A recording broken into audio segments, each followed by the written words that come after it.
Hello दोस्तों, मैं ऋषि आनंद आप लोगों का स्वागत करता हूं मेरे ऑफिशियल यूट्यूब चैनल पे जिसका नाम है वैदिक गणित। तो दोस्तों ये quantitative aptitude bye Arun Sharma solution series 10वीं चल रही है। ठीक है।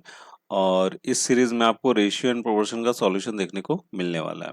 और ये आपको लेवल 2 का क्वेश्चंस के यहाँ पे आपको सॉल्यूशन देखने को मिलने वाले हैं। और ये पार्ट 9 है रेशियो एंड प्रोपोर्शन का। और यहाँ पर जो आपको सवाल मिलेंगे वो क्वेश्चन नंबर 21 से लेके क्वेश्चन नंबर 30 तक के क्वेश्चंस के यहाँ पे आपको सॉल्यूशन मिलेंगे। ठीक है। और ये कौन से बुक की मैं करवा रहा हूँ, ये क्वांटिटी एप्टीट्यूड बुक है जो कि अरुण शर्मा के द्वारा लिखी गई बुक है। ये कैट के लिए बहुत ही अच्छी बुक है। तो इसी बुक का आपको यहाँ पे सॉल्यूशन देखने को मिलने वाला है। ठीक है। तो जो भी भाई बंधु अगर कैट का प्रिपरेशन कर रहे हैं या कोई भी मैनेजमेंट एंट्रेंस एग्जामिनेशन का, या फिर अगर आपका एसएससी सीजीएल आ गया या फिर सीएचएसएल का एग्जामिनेशन आ गया, या फिर आईबीपीएस बैंक पीओ क्लर्क आ गया, एसबीआई बैंक पीओ क्लर्क आ गया, या कोई भी बैंकिंग का एग्जामिनेशन हो गया जिसमें आपका रेशियो एंड प्रोपोर्शन अगर सिलेबस में है, तो ये वीडियो इनके लिए काफ़ी ज़्यादा यूजफुल है। ठीक है। तो लेवल 2 शुरू हो चुका है और लेवल 2 का आपको क्वेश्चन नंबर 21 से 30 तक के क्वेश्चंस के सॉल्यूशन मिलेंगे। क्वेश्चन काफ़ी अच्छे अच्छे हैं, लेवल बढ़ चुका है, बहुत ध्यान से समझने की ज़रूरत है। ठीक है। ऐसे सवाल आपको एग्जामिनेशन में देखने को मिल सकते हैं। ठीक है। तो दोस्तों अगर आपको इस वीडियो का अगर पीडीएफ फॉर्मेट चाहिए तो उसका लिंक मैं नीचे डिस्क्रिप्शन बॉक्स में डाल दूंगा। आप वहां से चाहो तो डायरेक्ट पिक करके रख सकते हो अपने पास फ्यूचर रेफरेंस के लिए। साथ ही साथ जो मेरा व्हाट्सएप का जो ग्रुप है या फिर जो मेरा टेलीग्राम का जो ग्रुप है वहां पे भी मैं लिंक शेयर कर देता हूँ। वहां पर भी आप जाके पिक कर सकते हो। और इन दोनों का लिंक भी आपको नीचे डिस्क्रिप्शन बॉक्स में मिल जाएगा। आप वहां से जाके मेरे साथ जुड़ सकते हो। वहां पे मैं वीडियोस के भी लिंक डाल देता हूँ, साथ ही साथ जो पीडीएफ होता है उनका भी लिंक मैं डाल देता हूँ। ठीक है। तो वहाँ पे भी आप मेरे साथ जुड़ सकते हो। ठीक है। तो चलिए शुरू करते हैं। जैसा कि मैंने आपको पहले बताया 21 से लेके 30 तक के मतलब कितने सवाल होंगे आपको यहाँ पे, टोटल आपको 10 क्वेश्चंस के यहाँ पे आपको सॉल्यूशन देखने को मिलेंगे। ठीक है। तो दोस्तों अगर पसंद आएगा तो यार लाइक जरूर कीजिएगा और अपने दोस्तों के साथ भी शेयर जरूर कीजिएगा। ठीक है। और अगर आप इस चैनल पर नए हैं, पहली बार इस वीडियो को देख रहे हैं, तो यार सब्सक्राइब बनता है, सब्सक्राइब भी जरूर कर देना। ठीक है। चलिए शुरू करते हैं, एक एक करके सवाल लेते हैं और उनका सॉल्यूशन देखते हैं।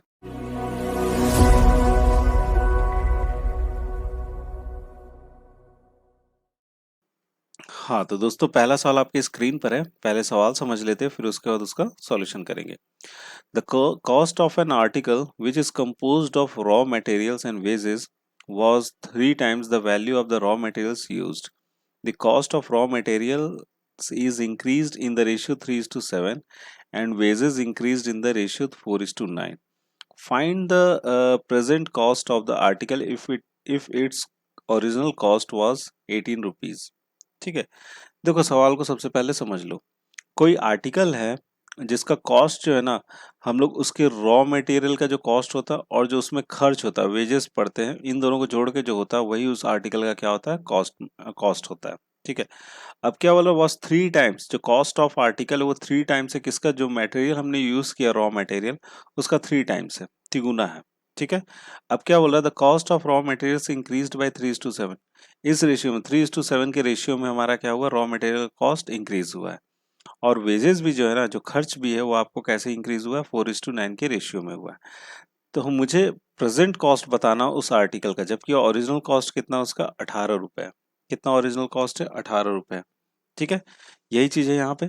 चलिए देख लेते हैं हम लोग इस सवाल को। चलिए बनाते हैं कौन सा ऑप्शन सही होगा, ये चीज हमें यहाँ पे बताना है। तो देखो कॉस्ट ऑफ जो आर्टिकल है, यहाँ पर अगर मैं लिखता हूँ आर्टिकल, तो आर्टिकल का जो कॉस्ट है वो किस पे डिपेंड कर रहा है, तो वो आपको रॉ मटेरियल पे डिपेंड कर रहा है। ठीक है। रॉ मटेरियल पे। ठीक है। और साथ ही साथ किस पे डिपेंड कर रहा है, साथ ही साथ आपको वेजेस पे जो खर्च हो रहा है, ठीक है, इन चीजों पे डिपेंड कर रहा है। ठीक है। इसको मैं लिख देता हूँ cost price of the article. ठीक है। रॉ मटेरियल पे हो रहा है और वेजेस पे हो रहा है। ठीक है। अब देखिए अब क्या बोल रहा है कि अगर मैं इसको अगर इस तरह से लिखता हूँ कि रॉ मटेरियल को अगर मैंने बोला कितना आर है और वेजेस को मैं अगर डब्ल्यू से डिनोट करता हूँ। ठीक है। अब क्या बोल रहा है कि इसका 3 टाइम्स है मेरा क्या, 3 टाइम्स मेरा क्या है, आपको आर्टिकल का कॉस्ट है, तो ये आर है तो ये भी कितना होना चाहिए, 3R होना चाहिए। क्लियर है यहाँ तक। लेकिन एक चीज यहाँ पे आपको बोला जा रहा है कि the cost of the raw materials increased in the ratio 3:7। मतलब क्या था कि पहले 3 था, अब कितना हो गया, 7 हो गया। इसका मतलब यही ना, पहले 3 था अब कितना हो गया, 7 हो गया। मतलब मैं ये चीज बोल सकता हूँ कि ये कितना आपको 3 आ रहा है।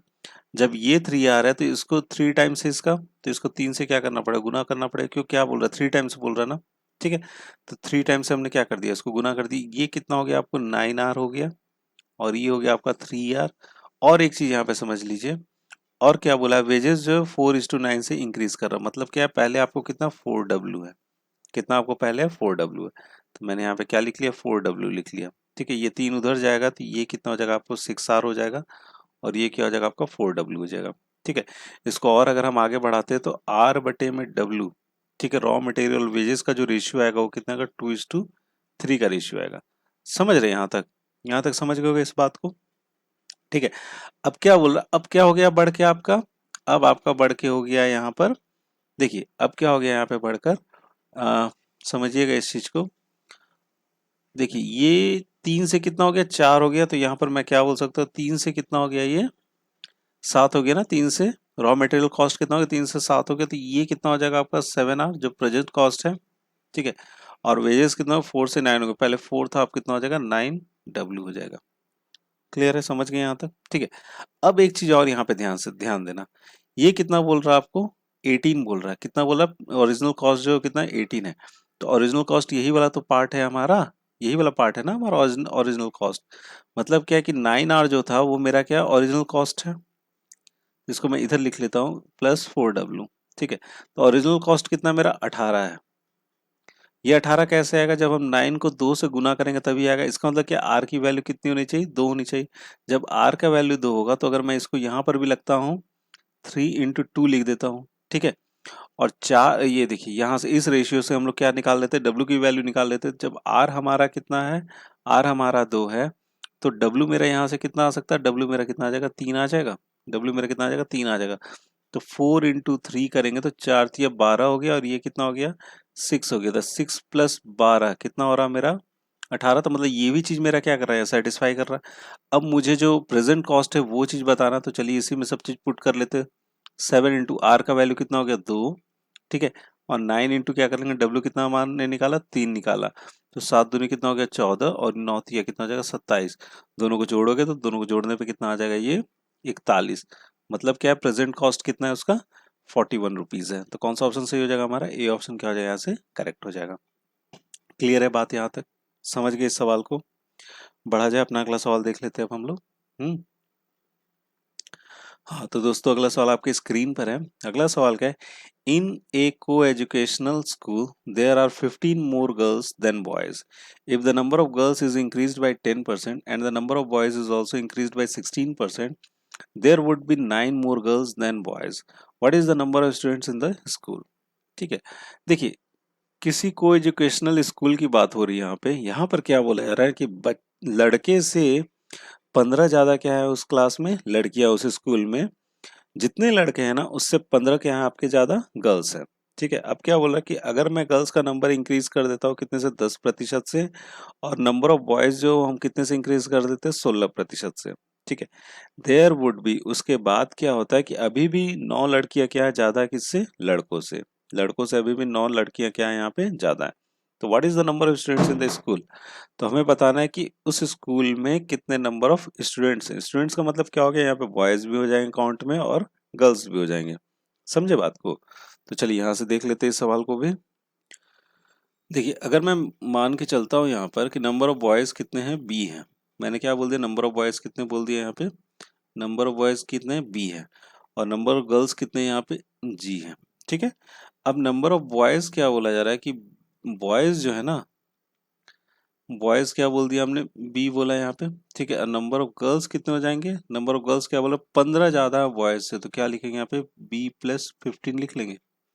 ठीक है, बॉयज से कितने ज्यादा आपको 15 ज्यादा है। ठीक है, अब क्या यहाँ पे कहानी चल रही है कि number of girls is increase by 10%। अगर 10% से मेरा क्या इंक्रीज कर गया, गर्ल्स, गर्ल्स जितनी थी पहले अब उससे क्या हो गया 10% ज्यादा हो गए।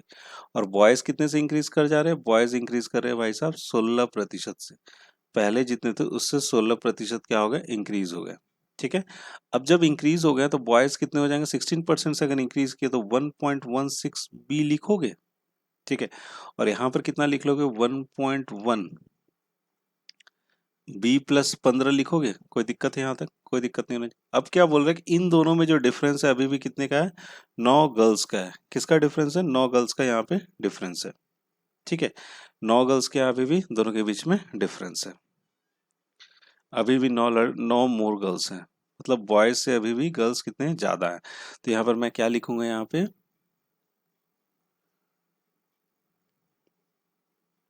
1.1 B plus 15 minus 1.16 B is equal to कितना हो जाएगा आपका 9, इज इक्वल टू कितना लिख लेंगे हम लोग 9, ठीक है। यहाँ पर कितना आपको 9 ज़्यादा है। चलिए अब इसको आगे सॉल्व करते हैं। इसको जब मल्टीप्लाई करेंगे तो 1.1 बी हो जाएगा, और प्लस में क्या लिखोगे 1.1 इंटू 15, और माइनस में हो जाएगा 1.16 बी इज इक्वल टू 9, ठीक है। अब एक काम करते हैं, इन दोनों को जब माइनस करोगे तो ये आपका आ जाएगा यहाँ से 0 पॉइंट, ये आ जाएगा आपका 1.1 इंटू 15 माइनस 0.06 बी होगा, ठीक है। और इधर में कितना हो जाएगा 9 हो जाएगा, ठीक है। अब एक काम करते हैं 9 को इधर लेते हैं, तो 1.1 into 15 minus 9 is equal to हो जाएगा आपका 0.06 बी, ठीक है। तो बी बराबर हम लोग डायरेक्ट ही लिख लेते हैं। इसको जब आप गुना करके जब माइनस करोगे तो यहाँ पर आपका बचेगा 7.5, और डिवाइडेड बाई में आ जाएगा आपका 0.06, ठीक है। और इसको जब हमने डिवाइड किया तो ये आ गया कितना आपको 125, मतलब बॉयज कितने हो गए आपको 125 लड़के हैं वहां पे, ठीक है। अब मुझे टोटल स्टूडेंट बोला है ना, टोटल स्टूडेंट, तो टोटल स्टूडेंट का मतलब क्या हो गया, टोटल स्टूडेंट का मतलब हो गया बॉयज प्लस गर्ल्स, ठीक है। तो बॉयज कितने हैं आपको, बी हैं आपको, तो 125 ही लिखेंगे हम, ठीक है। अब क्या बोल रहे हैं यहाँ पे, बॉयज प्लस 15 है ना, गर्ल्स कितने, बॉयज प्लस 15 तो 125, अब प्लस में क्या कर लेंगे 15, तो अभी जब जब इन सबको जोड़ेंगे तो ये आ जाएगा आपको कितना 265, तो टोटल स्टूडेंट कितने हो गए 265 टोटल स्टूडेंट हो गए उस क्लास में। तो सी ऑप्शन क्या हो जाना चाहिए यहाँ से, करेक्ट हो जाना चाहिए। क्लियर है बात, यहाँ तक समझ गए होगे इस सवाल को भी। तो चलिए अब अगला सवाल कर लिया जाए। हाँ तो दोस्तों अगला सवाल आपके स्क्रीन पर है।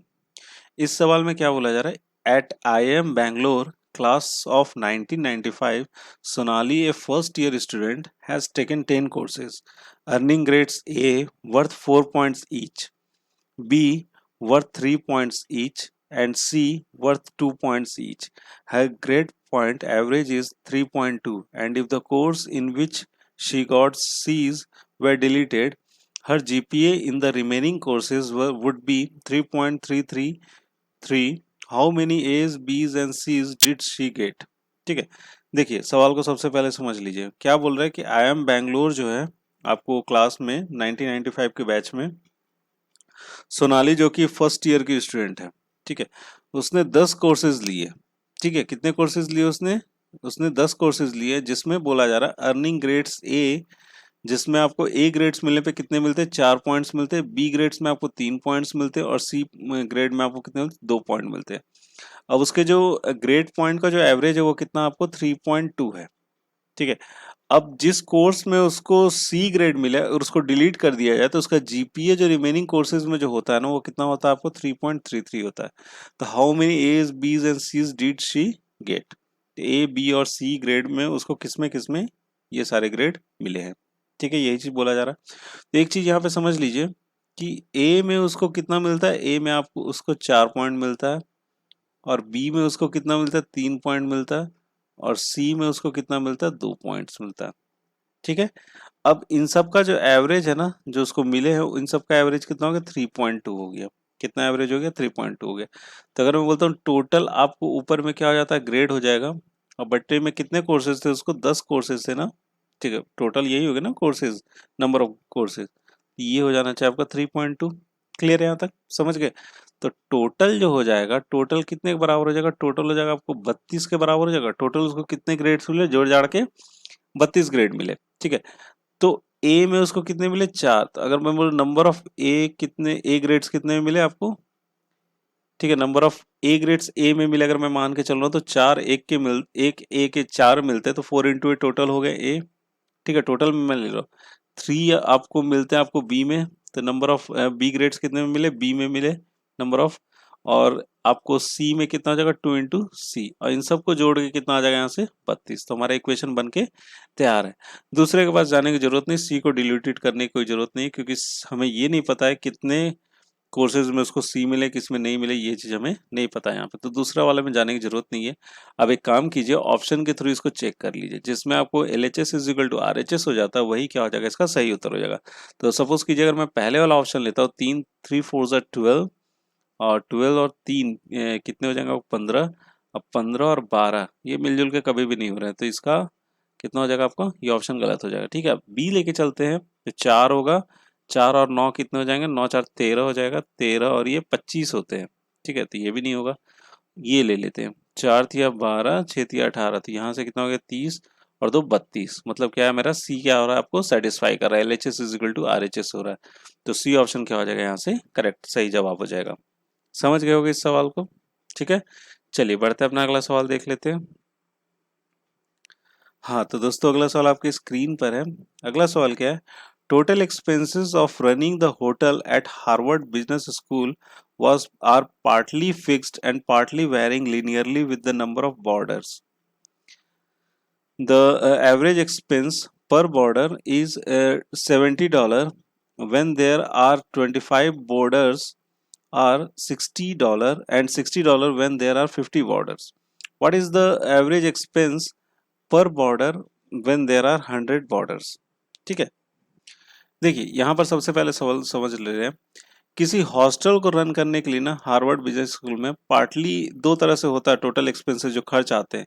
वो एक तो फिक्स वाला आता है, एक क्या आता है आपको वेरिंग होता है, जो लीनियरली क्या होता है वेरी करता है, और किस पे डिपेंड करता है, आपको बॉर्डर्स पे डिपेंड करता है। बॉर्डर्स क्या होते हैं, आवासीय होते हैं, जो रह रहे हॉस्टलर्स जो होते हैं उनको क्या बोलते हैं, हम लोग बॉर्डर्स बोलते हैं।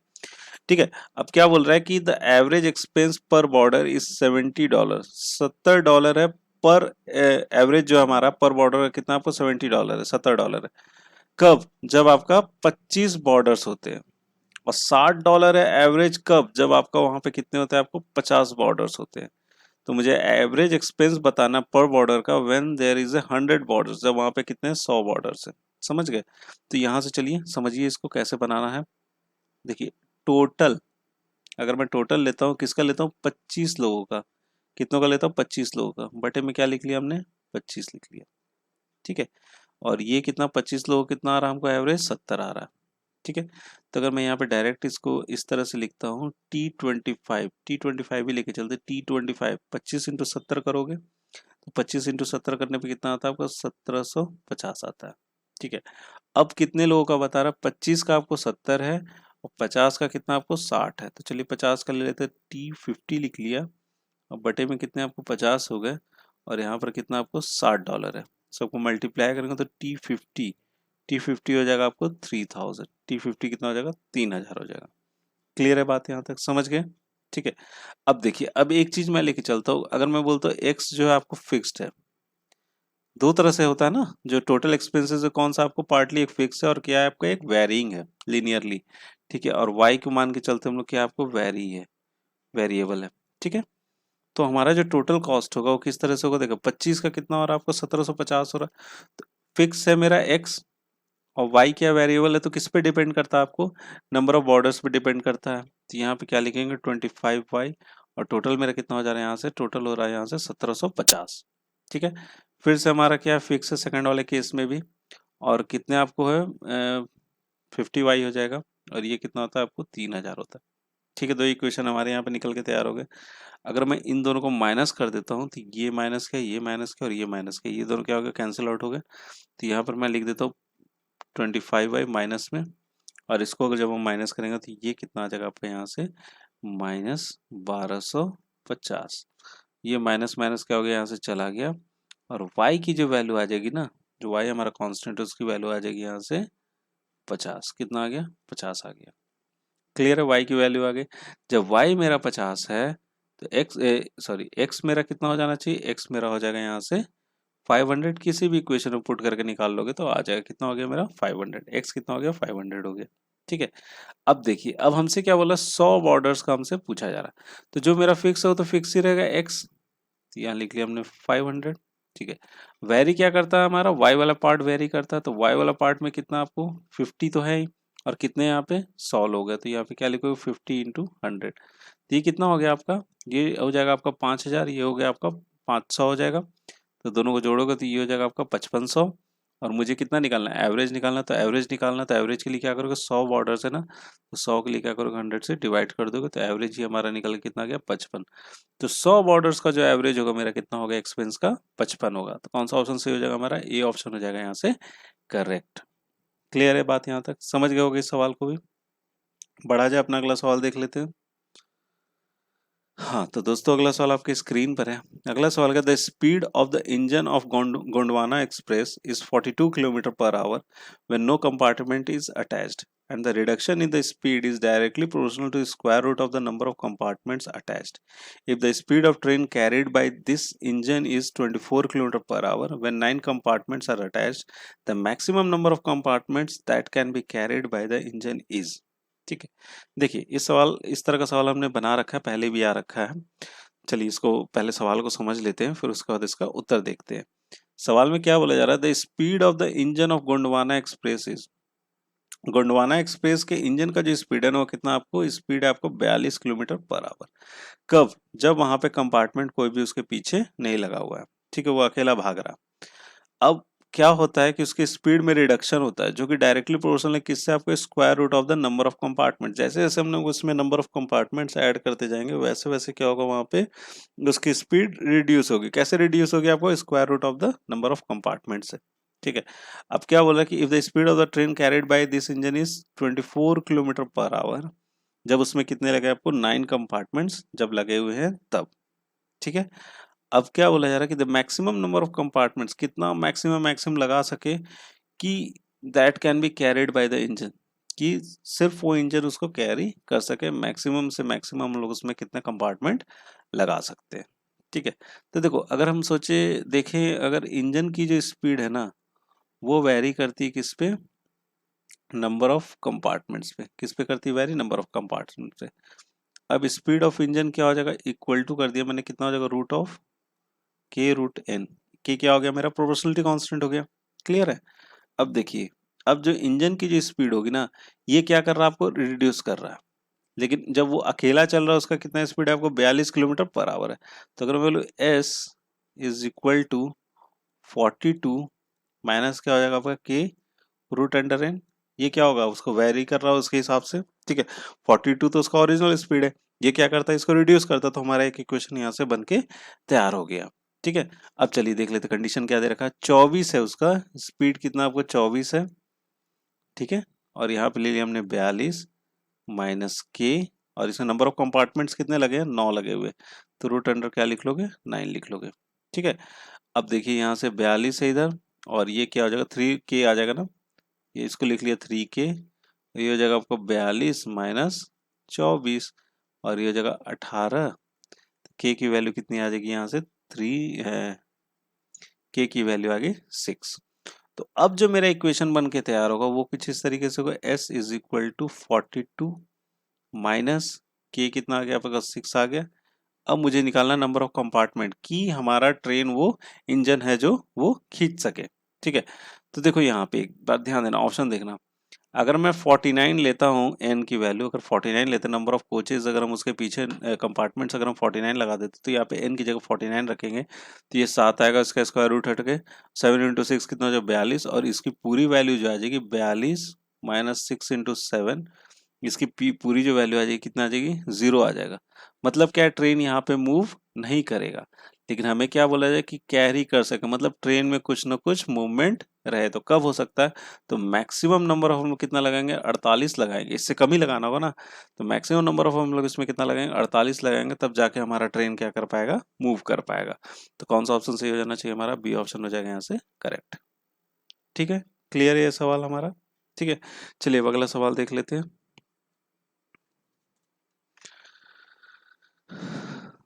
हाँ तो दोस्तों, अगला जो सवाल है आपका, ये तीनों एक साथ ही है, और ऊपर कुछ डिस्क्रिप्शन दे रखा गया, कहानी दे रखी गई, पहले उसको पढ़ लेते हैं, फिर उसके बाद उसका उत्तर देखते हैं सवाल क्या है, उस हिसाब से हम लोग उसका उत्तर निकालते हैं। ठीक है, देखिए क्या बोला जा रहा है। 3 drunkards agree to pull their vodka and decided to share it with fourth drunkard who had no vodka at a price equal to 5 rubles a liter.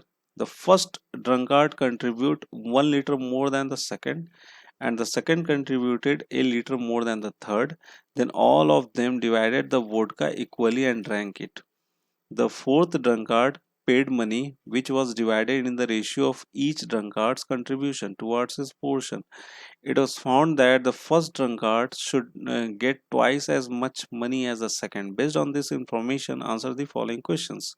3 सवाल इससे रिलेटेड, सवाल समझ लो। देखो सवाल में क्या बोला है, 3 पीने वाले आदमी हैं जिनके पास क्या है, उन्होंने एग्री हुए कि हम लोग अपने अपने जो हमारे पास जो वोडका रखा हुआ वो हम निकालते हैं और हम चारों में बांटेंगे। और उस जो चौथा आदमी है ना, उसके पास कोई वोडका नहीं है, लेकिन एक शर्त हुई वहां पे कि 1 लीटर का हम लोग कितना लेंगे, 5 रूबल लेंगे। ठीक है, अब क्या हुआ कि पहला जो ड्रंक कार्ड है ना, जो पीने वाला आदमी, उसने 1 लीटर ज्यादा किया सेकंड वाले से, और सेकंड ने क्या किया, 1 लीटर ज्यादा किया तीसरे वाले से। ठीक है, अब दोनों ऑल ऑफ द 4 डिवाइड, सब ने क्या किया, बराबर भागों में बांट के बराबर से पिया। ठीक है, अब क्या बोल रहा है कि जो फोर्थ ड्रंक कार्ड है उसने पैसे पेड किए, जो उसने उनका जो तय हुआ था, और उसको which was divided in the ratio of each drunk card contribution, जिसने जैसे जैसे खर्च किए तो उस हिसाब से उसने क्या कर दिया, उस रेशियो से उसने बांट लिया। अब क्या बोल रहा है कि first drunk card should get, पहले वाले ड्रंक कार्ड को क्या मिला, आपको ट्वाइस मिला है, किससे, दूसरे वाले से दुगना पैसा मिला है। ठीक है, अब इसी से रिलेटेड हमारे पास 3 सवाल है, उसी के हमें यहाँ पे क्या बताना, उत्तर बताना। ठीक है, तो चलिए सबसे पहले हम लोग जो कहानी लिखी गई है उस पे कुछ बना लेते हैं, उसके बाद हम इन तीनों सवालों का उत्तर वहीं से हमारा निकल जाएगा। ठीक है, देखो 3 ड्रंक कार्ड है। ठीक है, एक तो D1 है, टेबल जैसा बनेगा, दूसरा क्या आपको D2 है, तीसरा कौन है आपका D3 है, और चौथा कौन सा आपका D4 है, जिसके पास कोई भी वोट का नहीं है। ठीक है, अब क्या बोल रहा है कि, अब देखिए समझिए ध्यान, the first drunkard contribute 1 litre more than second and second more than third. तो हम क्या करते हैं, थर्ड को ही मान के चलते कि इसके बाद D लीटर क्या इसने वोट का निकाला, इससे एक ज्यादा किसने निकाला, आपको सेकंड वाले ने निकाला, इससे एक ज्यादा कौन निकाला, आपको फर्स्ट वाला निकाला। ठीक है, अब क्या बोल रहा है कि इन तीनों ने उसको मिलाया। ठीक है, और सब चारों ने बराबर भागों में बांटा। तो अगर मैं देखता हूँ इन तीनों को जोड़ता हूँ कि उन्होंने टोटल कितना कंट्रीब्यूट किया था, तो उन्होंने किया था, यहाँ से आ जाएगा आपका कितना, 3D हो जाएगा, और +2 और 1 कितना हो जाएगा, 3 हो जाएगा। और इन्होंने चारों को बराबर भागों में क्या कर दिया, बांट दिया, सब बराबर बराबर से पिए। तो यहाँ से हम निकाल सकते हैं कि फर्स्ट ड्रंकार्ड ने कितना कंट्रीब्यूट किया था, क्योंकि उसने भी तो इतना ही पिया है। ठीक है, तो उसने कंट्रीब्यूट तो D+2 किया है, लेकिन उसने कितना वो कंज्यूम किया। ठीक है, तो यहाँ से हम देख लेते हैं, ये हो जाएगा आपका D+2, इसमें से माइनस कर देंगे क्या, हमारा 3D+3/4। उसी हिसाब से यहाँ पे भी करना पड़ेगा, D2 का भी देखना पड़ेगा, -3D+3/4। ठीक है, और इसका कितना हो जाएगा आपका D-3D+3/4, और इसने तो उतना ही पिया ही है। ठीक है, तो इसने 3D+3/4। ठीक है, यहाँ से अगर निकालते हैं तो 4 इधर हो जाएगा, ये 8 हो जाएगा, तो और ये माइनस में हो जाएंगे, तो ये हो जाएगा आपका D+5/4 हो जाएगा। ठीक है, D+5/4 हो जाएगा, और इसका निकालेंगे तो 4 इधर 4 इधर, तो ये हो जाएगा आपका कितना, D+1/4। ये कितना हो जाएगा, D+1/4।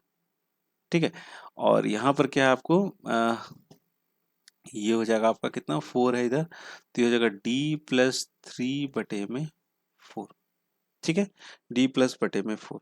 अब जब आप इन सबको सॉरी, ये हो जाएगा आपको माइनस में आएगा D-3/4। ठीक है, तो ये हो गया। अगर आप इन सबको जोड़ोगे, तो अगर आप देख पा रहे हो इन सबको अगर जोड़ोगे, तो ये सब जोड़ने के बाद आपको कितना आएंगे, 3D+3/4। मतलब इतना इतना इन लोगों ने क्या किया, अपना कंट्रीब्यूट। बाकी अपना हिस्सा तो इसने पी ही लिया है, इतना इतना तो इन लोगों ने पी ही लिया, जो कंट्रीब्यूशन किया था उसका इतना हिस्सा पी लिया था। तो ये सारा मिलके क्या आ गया, D4 के पास आ गया, चौथे वाले ड्रंक कार्ड के पास आ गया। तो उसी हिसाब से इसने पैसा दिया है।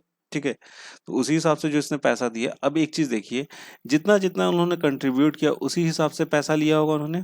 ठीक है। तो अब एक चीज यहाँ पे देखिएगा, it was found that the first drunk card, पहले वाले ड्रंक कार्ड जो है ना वो दूसरे वाले का क्या लेता है, दुगना लेता है। मतलब जो ये चीज है आपको यहाँ पर जो आ रहा है D+5 आ रहा है, D+5/4 जो होगा वो कितने के बराबर होगा, ट्वाइस ऑफ द सेकेंड। तो कितना हो जाएगा आपका D+1/4। ठीक है, होगा ना। ये 4 4 क्या हो गया, कैंसिल आउट हो गया। ये हो जाएगा आपका D+5 टू D+2। ठीक है, ये आ जाएगा इधर और ये चला जाएगा इस साइड। तो D बराबर कितना हो जाएगा आपका, D बराबर हो जाएगा यहाँ से 3। D बराबर कितना हो गया आपका यहाँ पे, 3 हो गया। ठीक है, D बराबर कितना हो गया यहाँ पे आपको, 3 हो गया। तो इसने कितना कंट्रीब्यूट किया होगा, अगर मैं यहाँ से देखना चाहूँ तो कंट्रीब्यूट कितना हो जाएगा, 5 3 8। इसने कंट्रीब्यूट कितना किया, 2 लीटर। ठीक है, कितना कंट्रीब्यूट किया, 2 लीटर कंट्रीब्यूट किया। और D2 ने कितना कंट्रीब्यूट किया, D+3 कितना कर लोगे तो 4 हो जाएगा। तो इसने किया आपको 1 लीटर, इसने किया 1 लीटर कंट्रीब्यूट किया। और इसने जितना कंट्रीब्यूट किया था ना वो सारा उसने क्या कर लिया, वहां पे पी ही लिया। ठीक है, सारा क्या कर लिया, उसने पी लिया, इसने कुछ भी यहाँ पे नहीं दिया।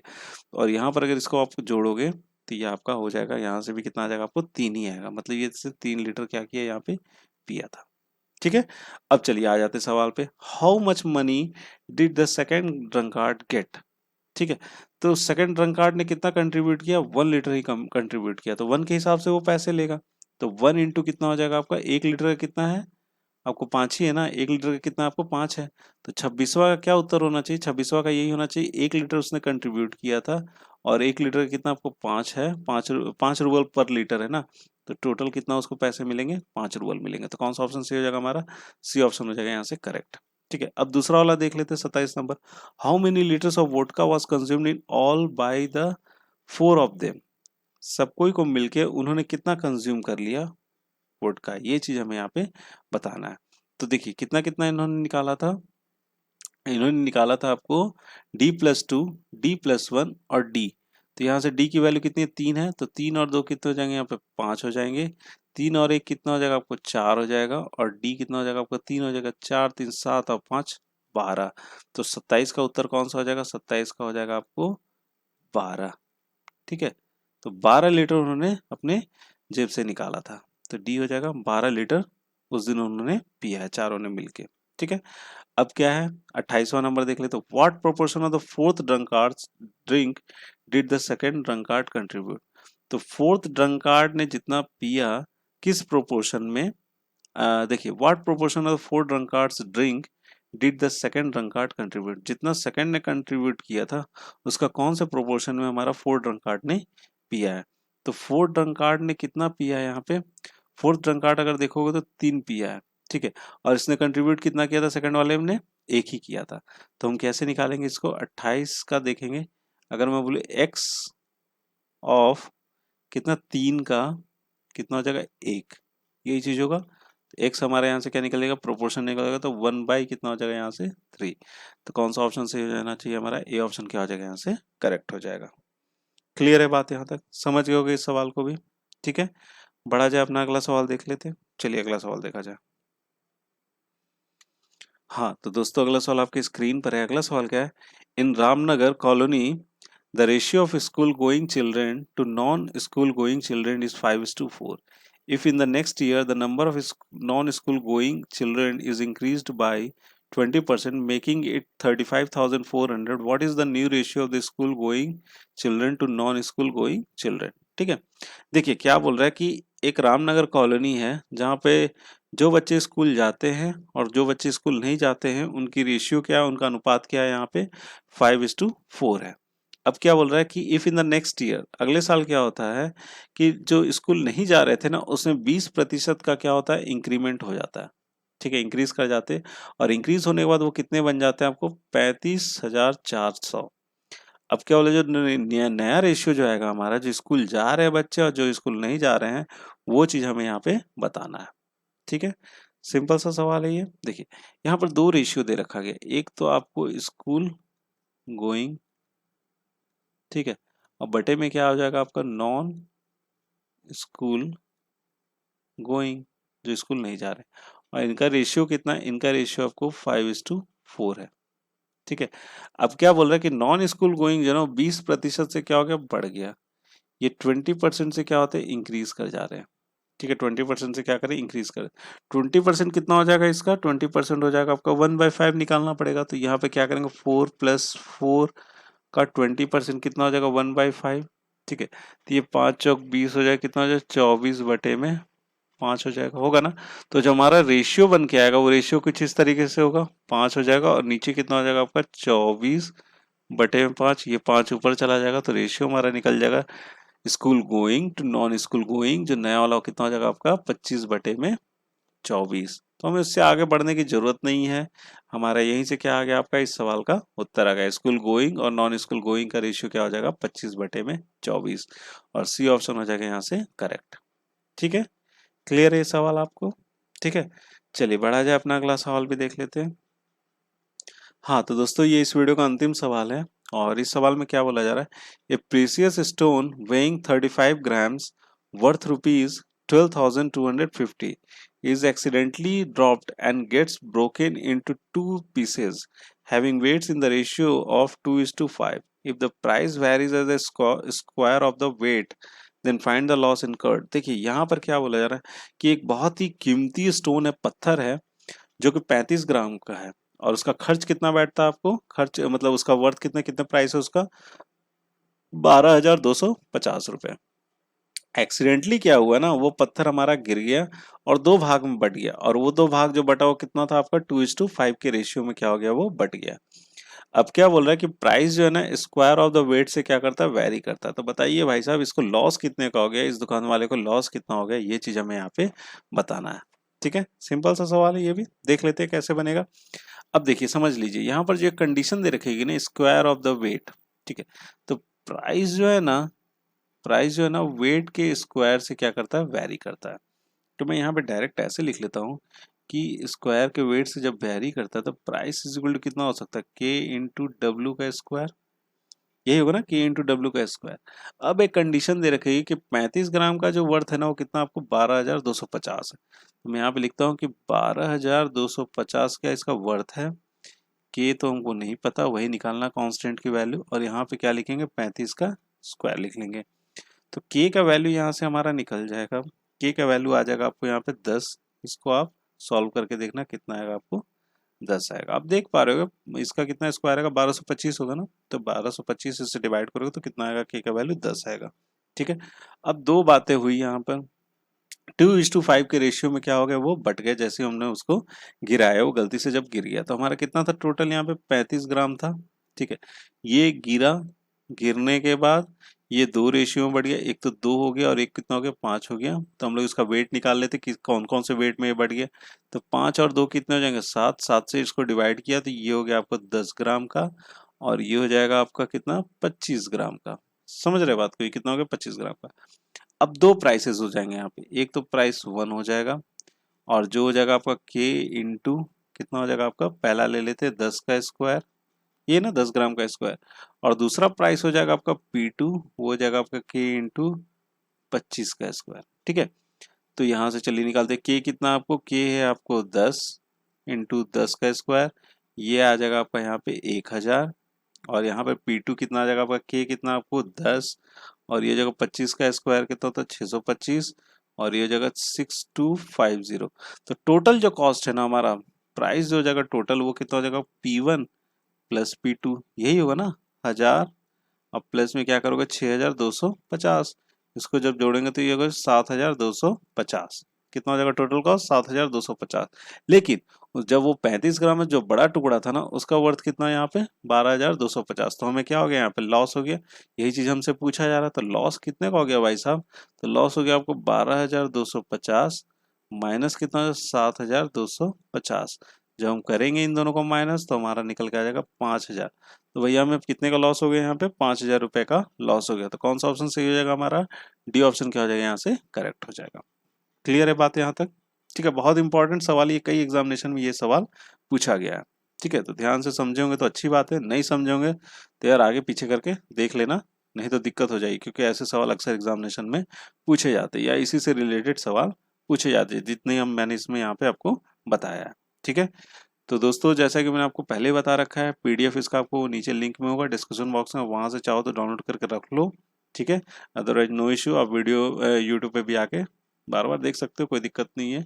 ठीक है, तो अगर आपको पसंद आया तो लाइक जरूर करना और अपने दोस्तों के साथ भी शेयर जरूर करना और सब्सक्राइब करना तो मत ही भूलना। ठीक है, तो एट लास्ट दोस्तों, thank you so much for watching our video and best of luck for your future.